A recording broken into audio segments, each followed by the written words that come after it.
Welcome, jabronis, to podcast number 26 with your boy Angelo. And I gotta tell you, I'm getting real sick of this podcast name. I've been talking to a few friends who listen to this podcast, and they all agree the name sucks dink. You know, my original name for the podcast was going to be called Burning Bridges with Angelo.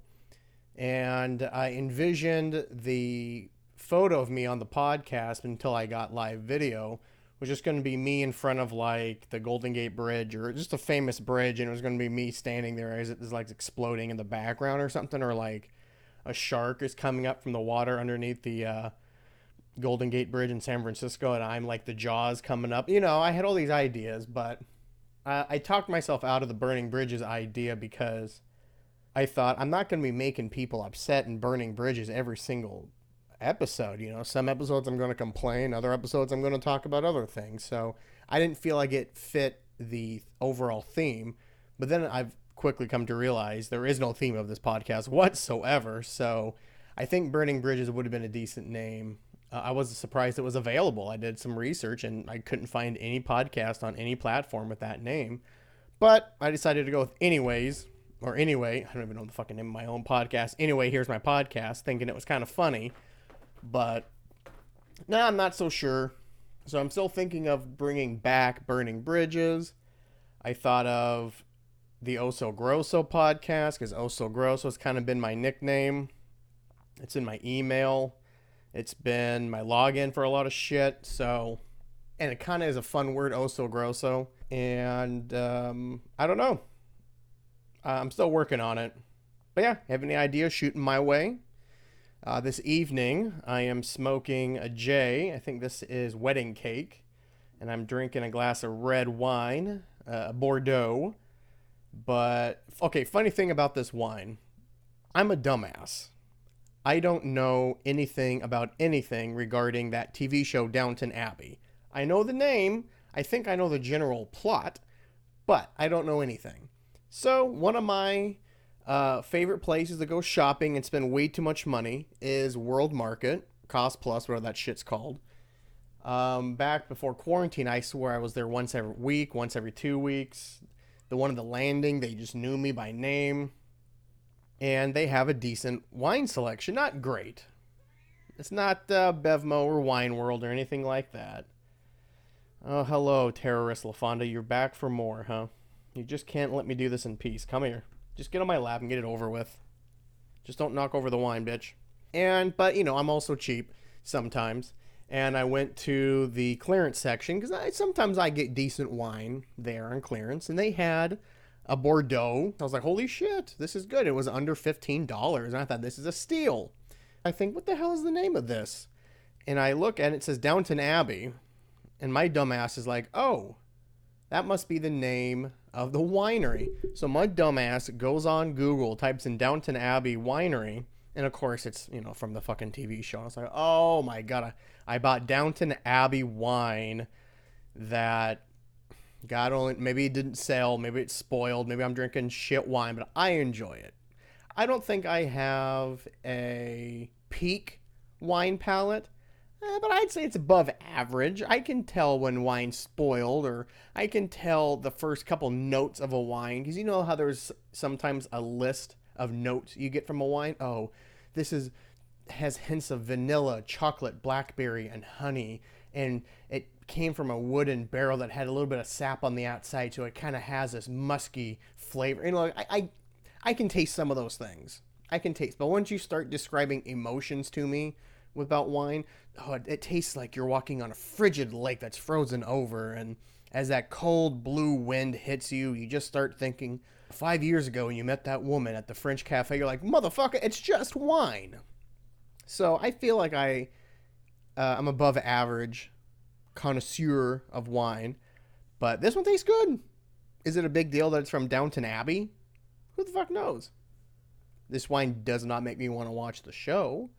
But I've had way worse red wine. This is probably not the best Bordeaux I've ever had, but it's definitely not the worst. I mean, let's go for a live sip and see what I think. Oh, yeah. A velvety chocolate taste. Fucking idiots. And so, Yeah, I bought Downton Abbey wine, thinking Downton Abbey was the fucking winery. I tell you. Also, I need to clarify some things in the last podcast. Rebecca was quick to tell me that on Thanksgiving, she actually came over in the evening and she brought over a bunch of leftovers from her Thanksgiving that she went to with her mutual friend. It was a small party. There was only 5 people there. Calm down. It wasn't a giant get together. And so she brought over some Thanksgiving food. So yes, although by myself I ate Starbucks and disgusting Jack in the Box for Thanksgiving, Rebecca did manage to salvage what was left of my Thanksgiving by bringing me leftovers. And oh man, I had my doubts about this one dish. Fuck cauliflower, just straight away. You're just a honky version of broccoli. Nobody likes you. You're always picked last in gym class. You can't do anything right, cauliflower. Now, saying that, I'm speaking more generally about cauliflower as itself. Now, have I had cauliflower pizza or cauliflower mashed potatoes or cauliflower?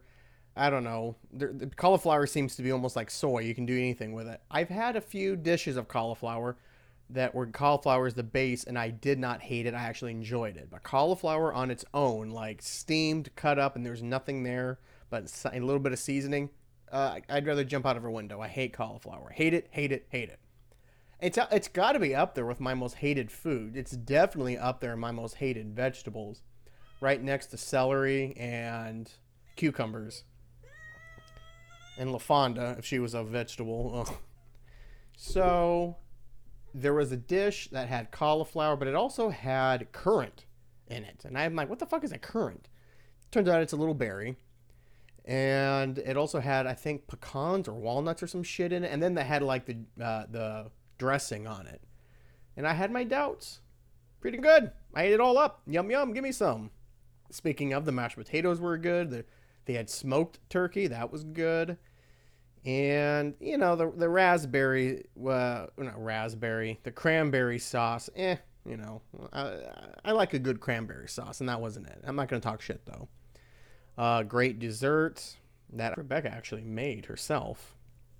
I mean, it was so good, but it was so rich. I'm surprised she didn't have me sign a diabetes waiver before eating it.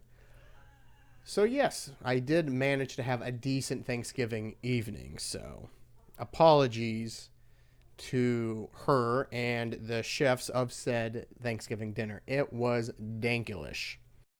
Do yourself a favor and listen to these 2 albums I'm going to tell you about.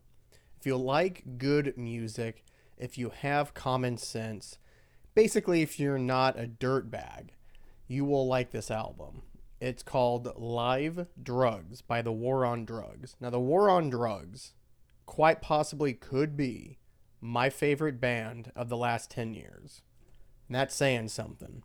It's between them and Tame Impala. Now, I've spoken before about Tame Impala, how Kevin Parker, the guy that basically is Tame Impala, if he ever starts a cult, I am there day one, baby. Now, The War on Drugs, oh, where to begin? It sounds so much like Heartland classic rock, kind of that country rock, folk rock. They're one of the few amazing bands that have fucking amazing guitar riffs. You just don't hear it anymore. And I still like guitar riffs and rock songs. I do. I like a nice 45 to 10-minute guitar solo if it's really good. So I highly, highly, highly recommend Live Drugs by The War on Drugs. And if you don't like it, I don't have to tell you, you don't have culture. You don't have what it takes to succeed.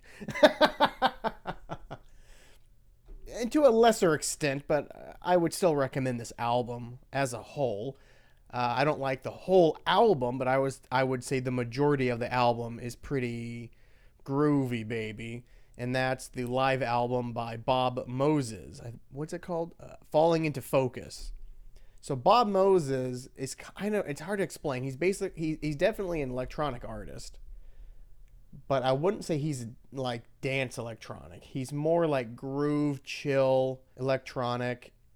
It is pop. It is poppy, but it's like a chill pop. I don't know. Check it out. I don't have to tell you. about it's hard to describe Bob Moses because he's kind of like 5 or 6 genres kind of mixed in together, but all around electronic music. But it's not like I'm going to dance my ass off.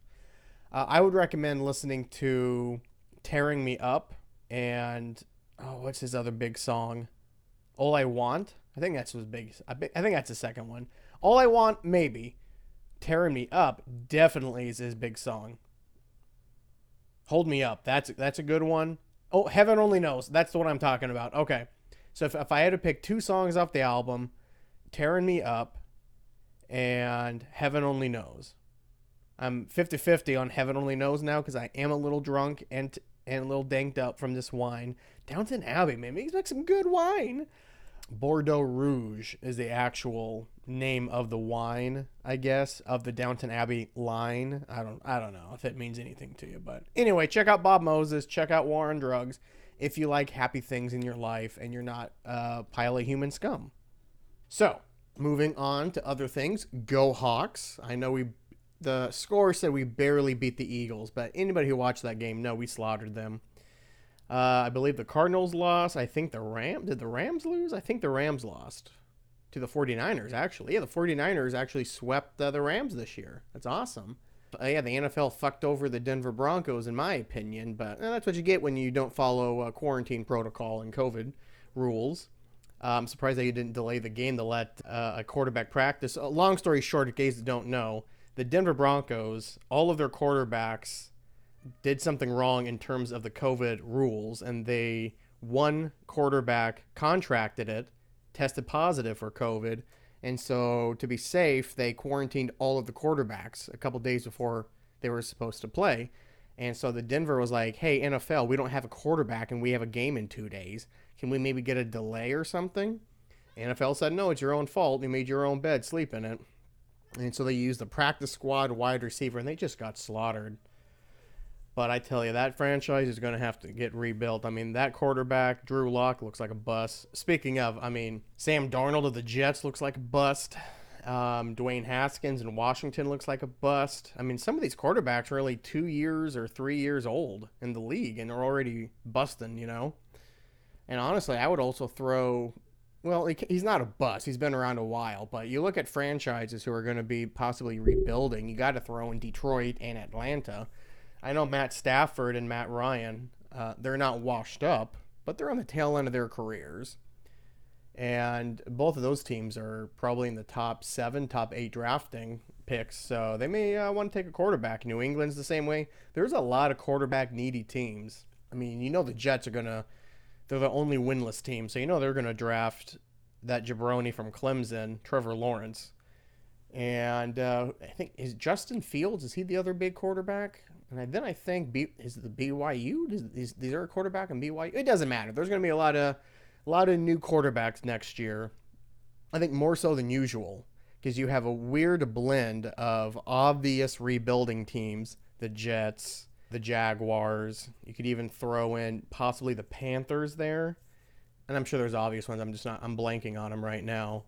And then you have teams that are just firing their head coaches and they need to start over. And they have quarterbacks, but they're just, it's time to move on. Like I said, the Falcons, the Lions, the Broncos if they want to give up on Drew Lock. I would even throw the Vikings if they want to give up on Cousins. There was another one. What can I think? Oof. Oh, I said the Panthers with Teddy Bridgewater. I like Bridgewater, but he's not a franchise quarterback.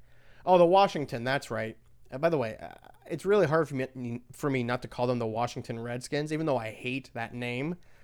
But calling them the Washington football team is fucking stupid. Why can't you just have like a quick name, like the Washington Red Tips or something, or the Red Feathers, or I don't know. I mean, there's not one animal you can think of in that whole entire area of Washington, D.C. I mean, shit, you call it the fucking Pigeons if you want. Anyway, I'm just rambling and talking nonsense. That's what happens when you combine a joint with wine. But, I'm going to stay on sports because I wanted to bitch about fantasy football. See, in some ways, I'm a sadist and I like to torture myself. And one example of this is fantasy football. I enjoy the thought of fantasy football. I enjoy getting together with a bunch of friends, talking shit, doing the actual draft. That's fun. I enjoy setting the line. I enjoy so much about fantasy football. until the game start, and then I fucking hate it. Because it's a crapshoot. It's a crapshoot. We put money on it. Not a lot of money. We're not that cocky, but still, it's for bragging rights, and you want to win. And I tell you, I've had a lot of players let me down this year. But now, let me back up before I start naming names. I'm in 3 leagues this year. Why? Because I'm a mook. I don't know how to say no. One league I started and I was a commissioner for a long time, but I was just sick of the petty drama that was in there. A bunch of toddlers were in that league, so finally I said, "Fuck it, who else wants to commission this? Or I'm going to close it." And then I'm in another league with another large group of friends, and then I'm in a third thing with the same kind of rules, a large group of friends. I would love to get down to 2, but I don't know which one to cut, and so I'm stuck with 3 because I don't want to piss off anybody. I was hoping it'd be my own league that I started. I would just delete that shit. But there was some uprising and people didn't want that to happen. So I said, all right. I'm not a benevolent dictator. I actually listened to my serfs. So I kept it open. I think I gave the commissioner to 2 people or 1. I think they're brothers. Oh yeah. I know. Yeah, that's right. I did give the commissioner role over to my buddies who are brothers.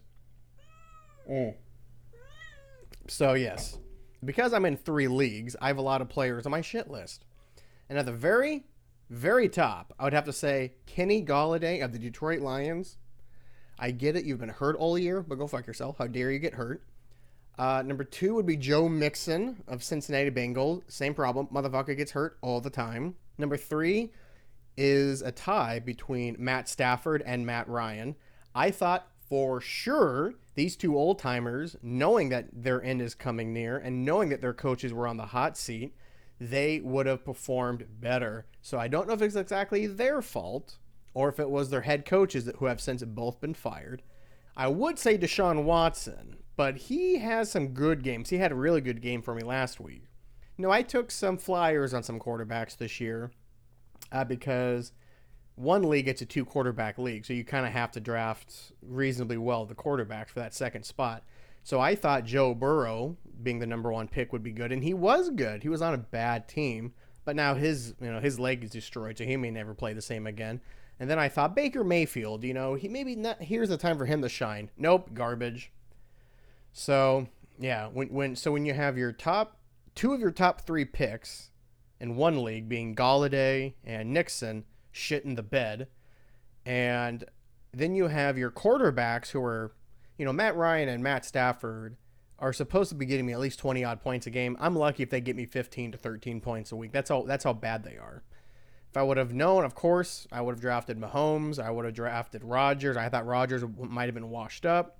Who knows?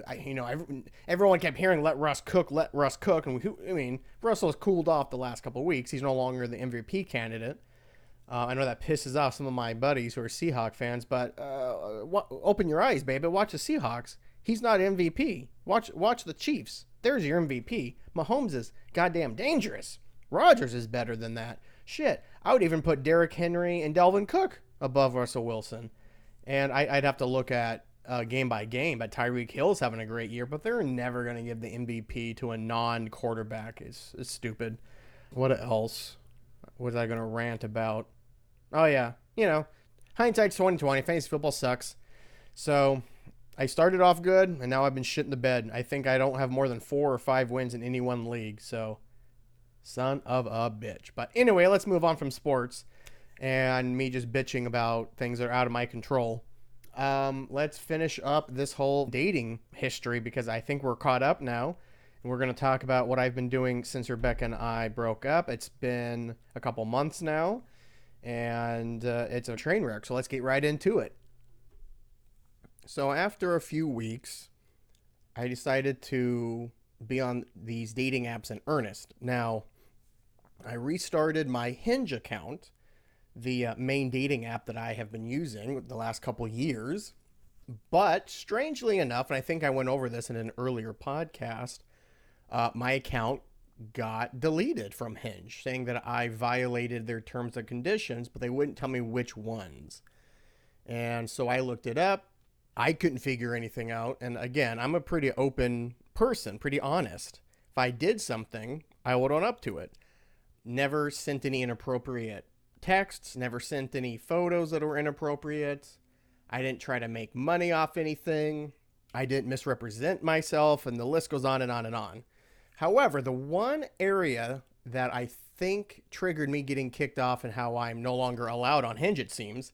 By the way, they said that I could fight the decision, so I wrote this big-ass email, and they never responded. Never. So, yeah, go fuck themselves. They don't even attempt to investigate.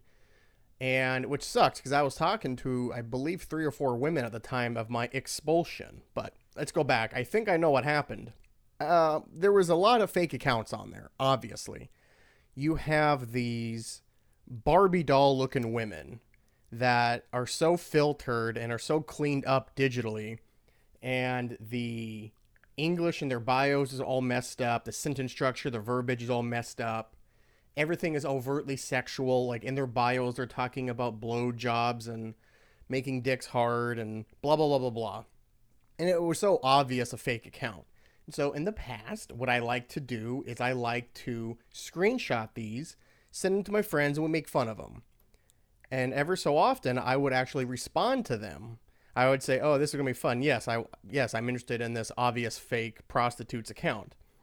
And within seconds, this woman who looks like, a 15 out of 10 is saying the most outrageous sexual things to me. But it's all in broken English and bad sentence structure, and it's obviously fake. And so in this one instance, they were saying that they are good at everything sexual and that they want to know what my price range is or something. Basically saying, I'm a prostitute, you can hire me, and I'm good at everything sexual with my body. And I thought it was funny, so I reversed it on this account saying, no, there's a miscommunication. I charge you for sex. I am very good at sex, and I will make you happy. And I wrote it in the same bad sentence structure and bad English as they did to me. And of course, I screenshotted it thinking this is funny, so I sent it off to some more of my buddies. And then 2 days later, I was kicked off Hinge. And in my appeal email that I wrote them, I attached that screenshot saying, here's what happened. I'm not lying to you guys. You obviously have my profile's information. You can look at my history on Hinge. To my knowledge, nothing like this has ever happened before. I'm just fucking around. I thought it was funny. In the future, I won't do this again. But like I said, they never responded. So Hinge can go fuck themselves. If you're on Hinge, delete that shit. I say that. I haven't found a better alternative. Right now, I'm on 3 apps, and I'm paying for all 3. However, I'm only paying for the shortest term possible. 1 month, 2 months, 3 months, whatever the shortest option is. I'm on Plenty of Fish, which is probably the biggest name. And then I'm on 2 smaller ones, Badoo, Badoo, I think, and that is a fucking awful app. I really wish I got my money back. And then I'm on Plenty of Asians. Not because I have a proclivity for Asians, because I don't think I do.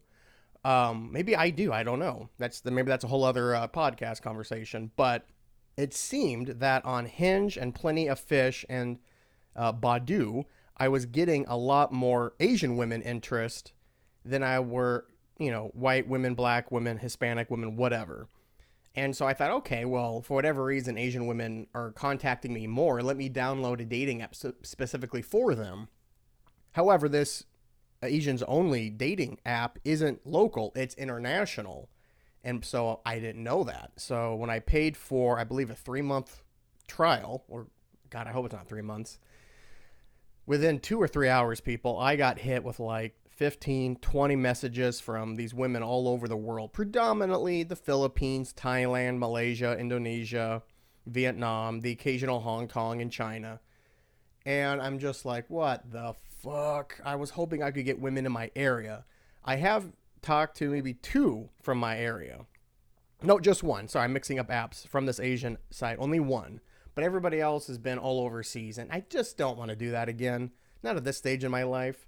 I did that with the Japanese girl for a year and a half, couple of years, it seems. And I'm not doing that shit again. So I'm putting the kibosh on that. But, on the flip side, I also am not completely discounting it. I'm like 99% sure that it's not going to work. But, until my trial is up and I'm no longer paying for it. I'm going to delete it, of course. But in the meantime, maybe I'll meet someone. Who knows? At the very least, I'll meet someone that's nice to talk to. Fuck if I know. But let's rewind it a little bit. By the way, also, I can't wait for Badu to finish. Plenty of Fish. There's more scams there than anywhere, but there's such a large amount of correct, nice people that are actually trying to find that genuine person. So I'm giving that one a little bit longer of a time to make a judgment call because it's difficult because this is COVID right now. And it's not like we can go to a bar or go to a restaurant or go to a park and meet. We can go to a park, I guess, but like you can't really date normal. This is kind of new for everybody. And I've talked to some women who do want to meet up, but we just don't know when's a good time. Saying that, I have met up with two. Excuse me. I met up with two girls. I had a pause there. I made another latte. A lot better than the last one. I'm getting better, baby, step by step. I've only had this coffee machine for 6 months, and I'm just now realizing how to make good coffee. I'm such a fucking mook sometimes. Anyway, I think I covered the first date on an earlier podcast, so I'll just summarize it. I think she was on Plenty of Fish. She was younger. She was like 23. So it surprised me that a younger girl like that was interested in me. And she was taking COVID very seriously, but she worked a shit job with shit with coworkers, shit management, blah, blah, blah, blah, blah. And that was kind of the MO of her. Everything was a complaint, depressing. What's the point? We're all going to die soon. Global warming is going to kill us all soon.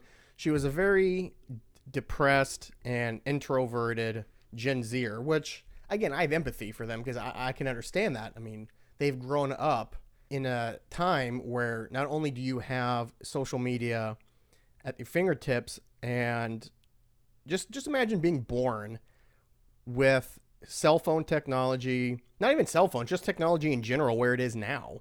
I mean, I had to learn on the fly for a little bit, and now it's just like, shit. You're born into this world where everyone's at each other's throats already, you know? The divisiveness was greeting them when they came out of the womb. I don't know if I'm making any sense. Anyway, all I'm trying to say is I have empathy for these Gen Zers who think the world's ending and no one's listening to them, no one gives a fuck. I really do understand. So anyway, we chit-chatted through text for a couple days, and then we started doing Snapchat videos, which, again, she got me on Snapchat, and Snapchat is a fucking wild ride, and I don't know if I like it. It's pretty crazy out there. It's a little upsetting in certain ways. It's the same thing with Instagram. If you go to Snapchat or Instagram and the most popular, trending, whatever, it's all young kids, predominantly girls, just over-sexualizing themselves, selling products that no one's buying, and the mass majority of people are watching them are probably, single men in their parents' basements. It's just odd. I'm not going to fault these kids, these YouTubers, these, what do they call them, vloggers, for making millions of dollars a month or a year just by doing normal shit and people watch them. I mean, that's a new hustle. That's a new job. It's interesting to me, but I can't judge because my parents still to this day don't quite understand what my job is. And even if you tell kids these days about jobs that are no longer here, like I used to physically build cars, or I used to, I can't think of anything. But the point is, every generation is surprised that new jobs are created. And so, I mean, kids these days don't know what VCRs are. They don't know what CD players are. They don't know what, really MySpace and all this shit. So it's like, you can't really judge what people are doing now through yesterday's lens, is what I'm trying to say. So anyway, let's get back to the dating thing. So we got to know each other a little bit. She did not want to go anywhere on a date. She was more comfortable coming over to my house for a date. And so, again, I'm a man. So you start having these thoughts. I'm like, oh, wow, okay, she's going to come over to my house. Does that mean something? So I tried to put those thoughts away because I didn't think they were healthy or correct. But as we kept talking leading up to the date, she was saying some pretty overtly sexual things. She was pretty open with a lot of things, which surprised me. And so, again, those thoughts of, well, the first date's at my house, maybe I am going to get a little bit, But again, I don't ever want to assume because I know women have it hard as it is, especially in dating, and especially if you're meeting someone for the first time at their house, which I would not recommend to anybody, but especially women. Now, because it was me, it wasn't a big deal. But, shit can go sideways real fucking quick.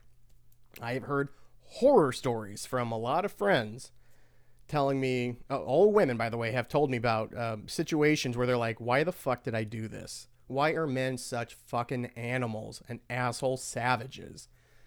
Ugh, I don't know. Maybe they're not masturbating enough. But anyway, so we talked. She came over, and I could tell right away she wasn't the person that she was presenting herself to be. In my opinion, I was pretty gentlemanly, took her coat, got wine, ordered dinner, set up some movies. We just started chit-chatting, but I learned very quickly that she didn't have an opinion on anything. Now, there was some red flags leading up to this, because she would tell me when we were video chatting that she's not into movies, not into music, not into TV. I mean, what the fuck, right? How can you not have an opinion on those three things? Or like what you like and don't like? We could talk religion, we could talk politics, but anything else was like pulling teeth. It was very difficult, and I thought it would be different once we were face to face. No, it was even worse. But I didn't want to keep asking, are you okay? What's going on? You seem like you're elsewhere. So I ordered Chinese food. We watched, I don't even remember what we watched, but we watched a couple episodes of something, and LaFonda liked her. LaFonda likes anyone that comes in the house. So this girl really liked the cat, and so I was like, all right. So then I said, fuck it. She's been over here for 2 hours. We've eaten. We've had some wine. We're smoking a little bit, but it's just I have to shoot my shot here, because it was so awkward that I couldn't tell if she was happy or upset, if she was just meh about everything. I just didn't know. And so I just took her hand and we kissed and we made out, and then things moved on from there. We did not have sex, because during the fooling around, I just could not tell what was happening. Like, I'd like to know that someone is enjoying something like that. And her face was just like emotionally vacant. There was nothing there. Body was telling me she was having a good time. But on her face and like, I don't know, she was very mute. And I felt really gross at a certain point, and I tried making a joke about, I feel like I'm on the verge of Bill Cosbying you, and she didn't know who Bill Cosby was, and she didn't get the joke, and I was like, oh my God. So eventually we just stopped, and I was like, this is not good. This is not what it's supposed to be. I wanted to get away from these first date sexual things. I really did. But the way that she built up herself and what she wanted to do, I almost felt like I couldn't help it. And then now I'm looking at it, that was a cop-out. I was emotional, of course, and, my testosterone was raging. So, ultimately, her and I planned for her to stay the night, but neither of us really felt comfortable. I didn't want her to be someplace she didn't want to be, and so around 2 a.m, I said, you don't have to stay here if you don't want to. Are you okay? She's like, well, I don't want to upset you. I'm like, well, not going to upset me. You can just give me a call, a text when you're home.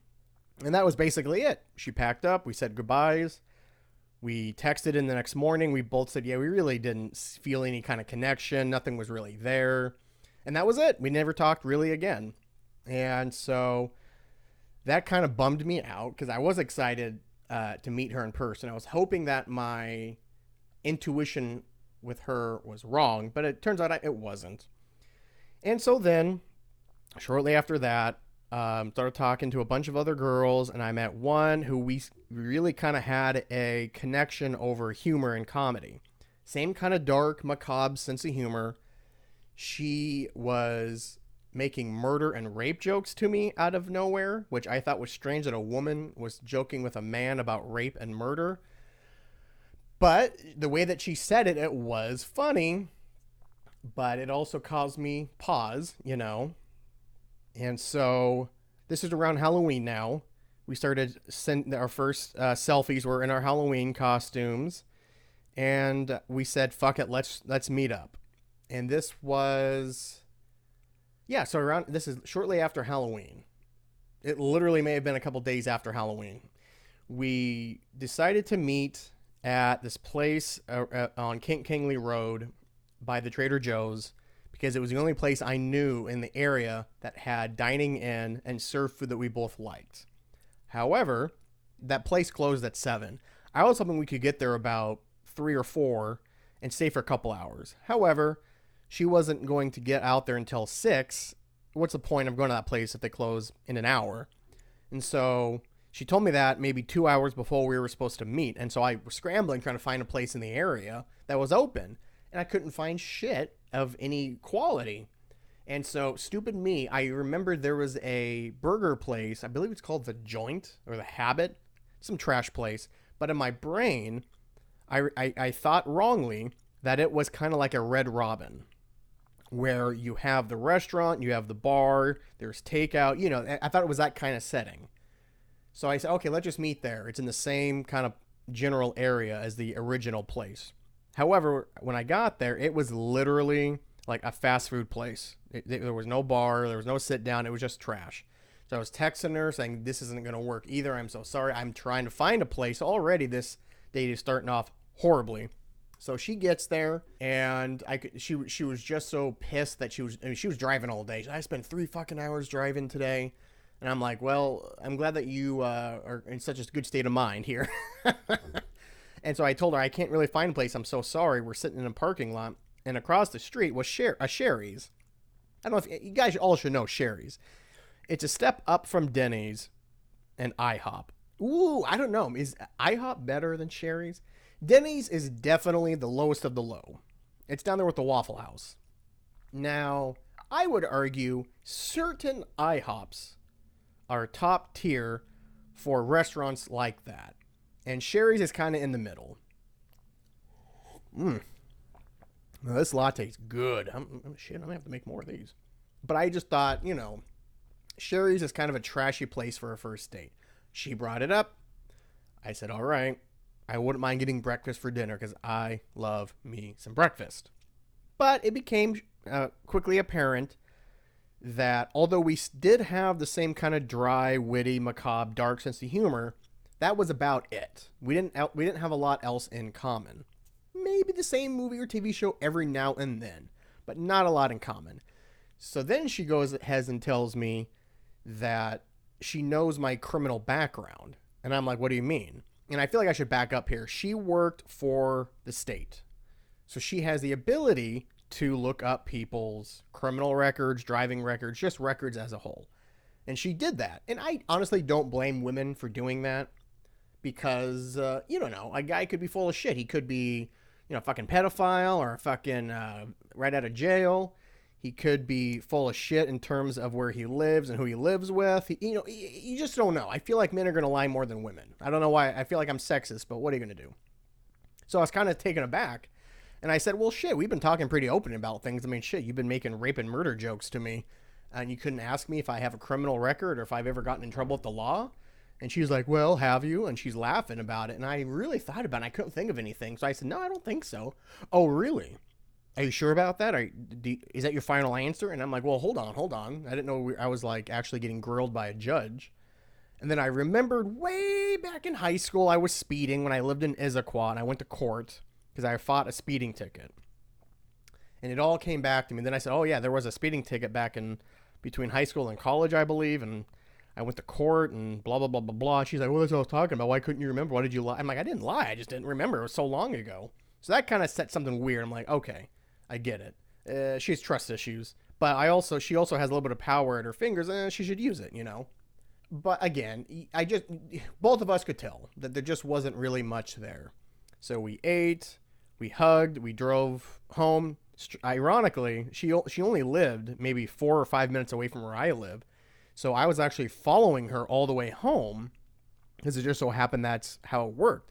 And so I texted her at a red light saying, I feel like you're following me because you did a background check and are you following me to my house? Is this rape murder thing's actually going to happen? LOL. And she wrote back, what are you talking about? Is that you behind me? Are you following me? And I'm like, well, no, we generally must live in the same area. And it was weird because she was only like 2 blocks away from my house before she went on a different road and I went home. But that was it. Nothing else there.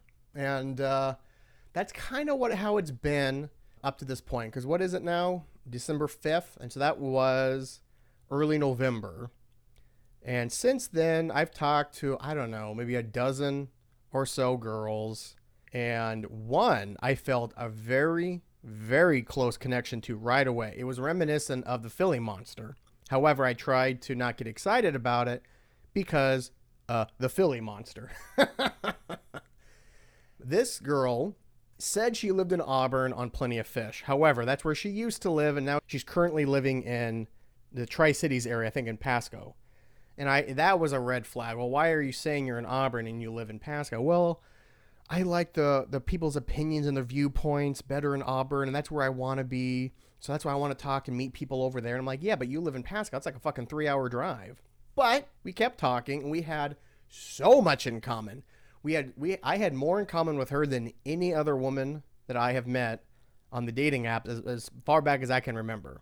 Like, we have the same viewpoints on things, the same opinions, ideologies. We both love marijuana. We both love the same kind of music, movies, TV, politics. We differ in religion a little bit, but it wasn't anything major. And yeah, it was strange. Like, I would say something and then she would interrupt. Okay, that's exactly me. No one else likes that. Like, we were talking about favorite candy and I said Almond Joy, and you shut the fuck up for people who don't like Almond Joy. That's one of the best candies out there. It's most underrated. Okay. Oh, but it's got fuck. If you don't like coconut and dark chocolate, get the fuck out of the country, commie. Okay. That's a dank chocolate. And so I said that, and she interrupted me. I never have met anyone else who loves Almond Joy. That's my favorite. Anyway, we got to a point where we were texting all the time. Then we started calling each other on the phone, like the good old days, back when America was great. And we would talk for 3 to 4 hours sometimes. And we both made it very clear that we liked one another and we would hopefully meet each other soon. We could meet halfway. We were talking about maybe a Leavenworth trip or something. We were talking about ideas. And we were both very excited about meeting each other. And then around Thanksgiving, I don't remember the exact day, she was talking to me, and I sensed something a little flirtatious, not overtly sexual, but it was more about massaging or something. But it wasn't like, oh, I want to massage that vagina. No, nothing like that. She was telling me how she was stressed with with her work, or she went back to school to finish up some stuff, which I respect. And she was just talking about how she was stressed and tired. And I said, oh, I wish I was there to give you a back massage or something. And then she sent something, and then I sent something. And then she said, by the way, I have to be clear, I get very closeted when someone is overtly sexual over the text and I don't know the person. And I said, well, if I say anything, let me know. Have I said anything? She's like, no, but I'm just trying to let you know before you say something that I don't like or whatever. And I'm like, absolutely. I respect that. And we never got to that point. Now, you can hear my voice. I'm talking in the past tense. It was probably 3 or 4 days after that previous conversation I was talking about. I could tell she was a little tipsy. I think she was with some friends, and she was texting me, oh, I'm so bored. I don't like being here. I wish you were here with me. I wish we were in bed together, cuddling, watching TV. I wish we were drinking hot cocoa by a fireplace. I mean, she was saying really nice things, and I was saying, yeah, that'd be really nice. I wish I was there too. I wasn't saying anything gross or overtly sexual or anything. I'm saying, yeah, that sounds good. I wish I was there in bed with you too, keeping each other warm, cuddling, spooning and all that shit. And she said, good night. I'll wish you were here with me, blah, blah, blah, blah, blah. I fell asleep, woke up the next morning, saw that she sent 1 or 2 more texts. I responded to them, and that was it. I never heard from her again at all.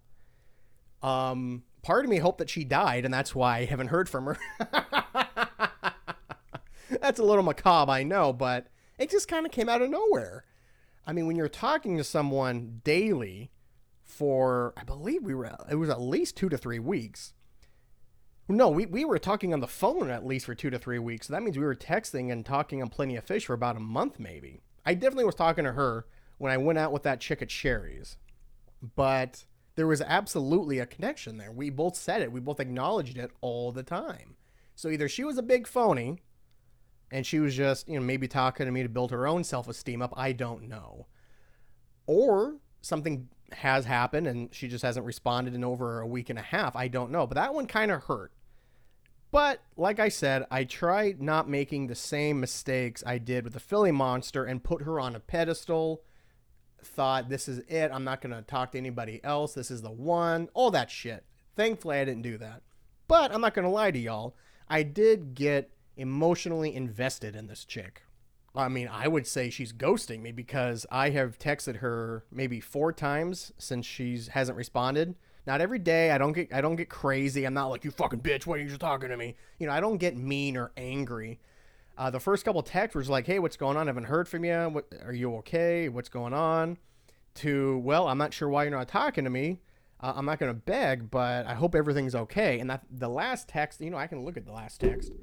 That was my kind of goodbye thing. Like, well, I don't know why you're not talking to me. I didn't think you would ever ghost me. So good luck out there. So that's frustrating. But I mean, this seems to be the MO for a lot of people. If I stop talking to somebody that I have talked to, I try my hardest to end things in a nice, friendly way. I mean, shit, there was 2 girls last week. We chit-chatted for maybe 2 or 3 days on Plenty of Fish.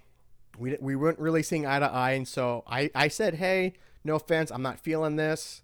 Good luck out there. Hope you find someone. And both of them said, oh, thank you so much. You know, no venom, no, violent rhetoric. So, I don't get it. I hate being ghosted. And I really try my fucking hardest not to ghost people. So, that kind of catches us up. I'm currently talking to another girl that's in the area. But again, this one's a little bit younger. She's 24 or 5. So, when I asked her, obviously age isn't a big thing to you because I'm 10 years older than you. Do you think it's going to be an issue? And she said, it's only going to be an issue because we may be in different phases of our life, you know. There may be a certain maturity difference in certain areas, but she seems pretty damn mature for her age, so I feel somewhat more comfortable talking to her than I did the previous young ones. I feel such like a fucking pedo talking like that, but, you know, the one that ghosted me, I think she was 26 or 27. I don't know where all the women in the 30s are, you know? I don't know what it is. I mean, I kind of have a theory why a lot of these younger women are talking to a 34-year-old guy. I got my shit figured out. I'm not, young, dumb, and full of cum here. I got my shit figured. I got a job. I got a house. I got a car. I got retirement. I got benefits. I don't play games or mind games. I'm not looking for hookups or one-night stands or flings. I'm looking for the real thing. And when I get asked that, some women ask me right away, what are your intentions? What are you doing on this app? And I tell them right away, hey, I'm looking for a long-term relationship, hopefully leading to a marriage and a family. I'm looking to settle down. I'm done. And if I'm talking to a girl that doesn't feel the same way, well, it's fine. Good luck to you, but I'm not interested. No shit. I've had multiple women just tell me, do you want me to just come over? Let's just come over and let's just have a fun time. I always have said no. One, I almost came over. One, I don't know if I was just horny, upset, depressed. I don't know. I was volatile. I said, sure, come on over. And I was like planning, and I was like, what am I doing? I don't want to be this guy anymore. So then I called her back, and I said, let's just cancel it. I don't feel right about this. I don't know you. You don't know me. I don't want to do this. And she got really mad, which, again, I can understand. She was under the assumption that she was going to get, Pound Town. And so she's like, oh, I'm fucking 20 minutes away. And fuck, I'm like, I am just sorry. Can we, do you want to meet somewhere? Let's meet up somewhere. Let's get to know each other. Because, I can't stick my dick in someone I don't know anymore. I just can't do it. I don't feel right. 10 years ago, sure. But I just can't. I don't feel right about it. I feel like I'm wasting my time, wasting my energy. And so, yeah, I think once I finish with these Plenty of Asians and Badu, I'm going to maybe switch over to Match. Is that one? Match.com? That's a pretty big one. I took this quiz where you, based on your answers, this is the best dating app for you. And so I think they spit out Match to me, because Match is where people are like trying to get married, trying to be serious. Whereas Plenty of Fish and these other garbage ones I'm on, it's the full spectrum, which I'm not really into. Not at this stage. If I was on online dating 10, 15 years ago, oh, fuck, yeah. But not anymore. That's not what I'm all about. So I don't really know what to expect. I'm keeping an open mind and an open heart. Still trying to find that hustle, You just got to roll with the punches. You have to, you have to be what's the term? Not flexible. You have to be flexible with 2020 because it's been a goddamn freak show. So anyway, I think that wraps up the Angelo's romance life. I'm sure I missed things. I think I did. I think I did a pretty good job. I think we can go back to the standard podcasting. I mean, I'll keep you up to date if anything happens, of course. But I'd like to talk about other things. I know I mentioned my history of fights. Maybe I would talk about my history of politics, my history of religion. Who the fuck knows? Whatever. It doesn't matter. I am an open book. It is a pop-up book. Lots of pictures. But yeah, I feel like you kind of have to be. Why keep all these secrets and everything if you're trying to find someone that you want to be truthful with as well, if that makes any sense? So, on that happy note, I feel like let's wrap this baby up. So I see that this baby's over 55 minutes long. Good God, I really didn't think it would be this long of a podcast. Because the last one was so short. It was like in the 30s, if I'm not mistaken. But anyway, hope everyone takes care of each other. I know Christmas is right around the corner. I hope you all don't do anything stupid and have a big-ass family gathering. Try to limit, try to follow protocols and procedures. These are fucking experts telling you to do these things. These aren't pundits. If I need my car fixed and my plumber tells me what to do, fuck him, he's a plumber. Now, if I need my car fixed and a mechanic tells me what I need to do, okay, that's what I'm talking about. But it's ridiculous. Some nut job on YouTube is like, oh, COVID's fake, the vaccine's not going to work. Well, who the fuck are you? Now, if that was my doctor telling me that, I might listen to him. Well, I would listen. If my doctor said, Angelo, don't take the vaccine, I don't trust it. Oh, shit. All right, well, you're a doctor. I'll take your opinion. I'll listen to your opinion a lot more than I would some piece of shit on YouTube. But anyway, I don't know what I'm rambling about. I love y'all. Hope everyone takes it easy, takes it sleazy. And yeah, I love y'all, and I'll see you guys around the corner.